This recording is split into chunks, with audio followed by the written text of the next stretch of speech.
তাহাজ্জুদের অনেক ফজিলত, অনেক ফজিলত। আল্লাহর নবী সাল্লাল্লাহু আলাইহি ওয়াসাল্লাম বলেছেন, আশরাফু উম্মতি হামালাতুল কোরআন ওয়া আসহাবুল লাইল। আমার উম্মতের সর্বশ্রেষ্ঠ সম্মানী মানুষ তারা যারা হামালাতুল কোরআন, যারা কোরআন হৃদয়ের মধ্যে ধারণ করে এবং যারা রাত্রি জেগে নামাজ পড়ে।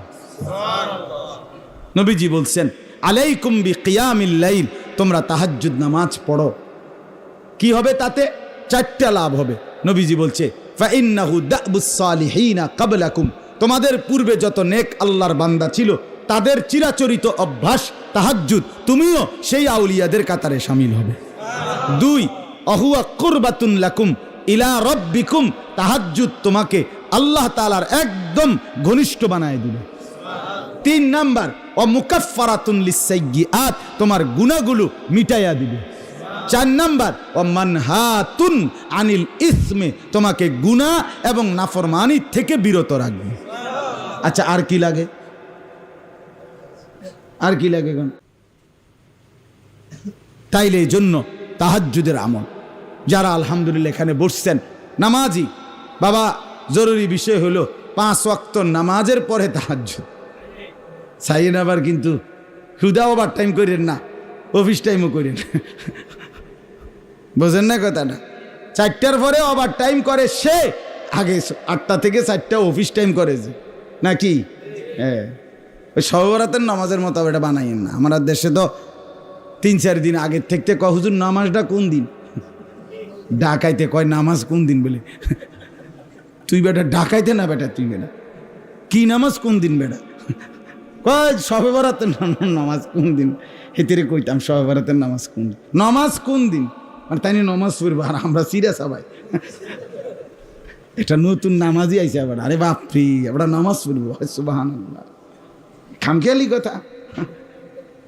আমরা নামাজ শবে বরাতের নামাজ পড়বো, এক রাইতে খোদারে নামাই লেগে। এটা তো নফল আমল, তো নফল তো সে করে, ওভার টাইম অতিরিক্ত তো সে করে, ফরজ জিম্মাদারি যে কি করে। এই জন্য 5 ওয়াক্ত নামাজ পড়া, সাথে তাহাজ্জুদ নামাজ অভ্যস্ত হওয়া ইনশাআল্লাহ। হিম্মত করলে বাপ, আমি আবারও অনুরোধ করছি, বলছি শুরুতে, এই জন্য চেহারার দিকে তাকাইয়া শুনেন, দিলের মধ্যে নিয়ত করেন, আরে কয় কিরে হুজুর সবাই পারলে আমি পারতাম না কেন? পারবো না কেন? আমি ভালো হব না কেন? আমি জীবনটা নষ্ট করব কেন? কেন বরবাদ করে দিব? কেন নষ্ট করে দেব? আরে ভাইয়া কি লাভ? পরের নারী দেখে লাভ কি? অশ্লীল ছবি দেখে লাভ কি? কোন শখটা মিটছে কোন দিন? কতক্ষণের অস্থিরতা ছাড়া, কতক্ষণ অস্থিরতা ছাড়া, পেরেশানি ছাড়া আর হইছেটা কি? এই টেলিভিশন, এই নাটক, সিনেমা, এই নাজায়েজ ছবি, মোবাইলের অস্থির দৃশ্য দেখে খুব বেশি আমরা কি পাইলাম? কিচ্ছু লাভ হয় না, শুধুই কেবল অস্থিরতা বাড়ে, শারীরিক সক্ষমতা কমে, যৌন চাহিদা, যৌন ক্ষমতা কমে যায়, শরীর নিস্তেজ হয়ে যায়, আখেরাত বরবাদ হয়ে যায়, আখেরাত বরবাদ হয়ে যায়। গুনাহ চেহারা কালো করে দেয়, অন্তর অন্ধকার করে দেয়, শরীর দুর্বল করে দেয়, রিজিক কমিয়ে দেয়, মানুষের অন্তরে ঘৃণা তৈরি করে। এই 5টা ক্ষতি। এজন্য দয়া করে গুনাহ ছেড়ে দেই, রাত্রিবেলা জাগার অভ্যাস করি, আল্লাহ তৌফিক দান করে। 2 নাম্বার হলো ওয়ারাত্তিলিল কোরআনা তারতিলা। আল্লাহ তাআলা বলছেন, বন্ধু সাথে বিশুদ্ধ মনোযোগের সাথে স্পষ্টভাবে শুদ্ধ করে কোরআনুল কারীম তেলাওয়াত করেন। এই দ্বিতীয় আমল হলো বিশুদ্ধ কোরআন তেলাওয়াত। দ্বিতীয় আমল কি বলেন? 3 নাম্বার ওয়াদকুরিসমা রাব্বিক। 3 নাম্বার আমল হলো সর্বদা আল্লাহ তাআলার জিকির করো। এই আমল হলো 3টা। প্রথম 3টা, রাত্রি জেগে তাহাজ্জুদ, বলেন তো। 2, বিশুদ্ধ কোরআন তেলাওয়াত। 3, সর্বদা আল্লাহ তাআলার জিকির। কয়টা হইল? আবার কোন? শুধু কোরআন করে হইতো না, বিশুদ্ধ কোরআন তেলাওয়াত। আমনে কইরা পড়বেন, বক্কর চক্কর গুলো হইতো না, বিশুদ্ধ হইতে হবে। হ্যাঁ, সহি শুদ্ধ হইতে হবে তেলাওয়াত। আমি এই বয়স নাই, আমি স্কুলে পড়ছি, অথবা ছোটবেলায় আব্বাই কামে লাগাইয়া দিছে, বয়স হইয়া গেছে, এসব ফাঁক না আলাপ করলে হতো না। আপনাকে শিখতেই হবে। চেষ্টা করতেই হবে। 90 বছর না 900 বছর বয়সেও কেউ যদি সিদ্ধান্ত নেয় কোরআন শুদ্ধ করব, খোদার কসম আল্লাহ সহজ করে দিবে। আল্লাহর ওয়াদা এটা, বান্দা আও না তুমি, আমি দেখো না সহজ করিনি। ওয়ালাকাদ ইয়াসসারনাল কোরআন, আমি সহজ করেছি রে বেটা, তুমি আসো না কেন? বুঝেন না? সাধুয়ানে বইয়া যদি কয় অন কি আর হে বয়স আসেনি, আয় হে অন বিড়ি খাওয়ানোর বয়স যে আছে, হ্যাঁ টেলিভিশনে বেডিত সাউনের বয়স অনেক কেমনি থাকে? কথা বলেন না কেন? হে বয়স কি আর অনা আছে? কোন বয়স নাই আমি? আল্লাহ আমাদেরকে বুঝ দান করে। এই জন্য দ্বিতীয় নাম্বার কি বলেন? বিশুদ্ধ কোরআন তেলাওয়াত। বলেন না কি? 3 নাম্বার সর্বদা আল্লাহ তাআলার জিকির, উঠতে বসতে হাঁটতে চলতে আল্লাহ তাআলাকে ডাকে। এই 3টা হলো বাহ্যিক আমল। তাহাজ্জুদ, কোরআন তিলাওয়াত, সর্বদা আল্লাহর জিকির। 4 নাম্বার, 5 নাম্বার, 6 নাম্বার হৃদয়ের আমল। 4 নাম্বার হলো তাবাত্তুল ওয়া তাবাত্তাল ইলাইহি তাবতিলা। 4 নাম্বার হলো হৃদয় মনকে মাখলুক থেকে, আল্লাহর সৃষ্টি থেকে সরিয়ে সর্বদা আল্লাহর দিকে ফিরাইয়া রাখা। শয়নে স্বপনে, রাতে কিংবা দিনে, জাগরণে, দুঃখে কিংবা সুখে, সর্বদাই কলিজায় আমার আল্লাহর নাম। কার নাম বলেন না? আমি যা বলার বলবো আমার আল্লাহকে, যা চাওয়ার চাইবো আমার আল্লাহর কাছে, দিল আমার আল্লাহর দিকে ফিরান। এই অন্তরে এটার তাবাত্তুল। কন্ত কি কইছি? তাবাত্তুল। বলেন বলেন, তাবাত্তুল। ফাটতেন না বলে আপনি জীবনও ফাটতেন না। তাবাত্তুল অর্থ হলো আল্লাহর সৃষ্টি থেকে দিল সরিয়ে অন্তর কার দিকে ফিরিয়ে রাখা। 5 নাম্বার হলো তাওয়াক্কুল। লা ইলাহা ইল্লা হুয়া ফাত্তাখিযহু ওয়াকিলা। এই যে তাওয়াক্কুল, সার আল্লাহর উপরে ভরসা করা, আল্লাহই করবে, আল্লাহই করনে ওয়ালা জাত, শুধুই আল্লাহ, শুধুই আল্লাহ।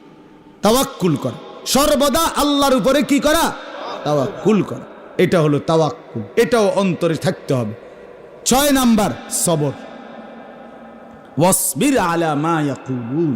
এই সবর সর্বাবস্থায় কি করা? সবর করা, সবর করা, অধৈর্য করা।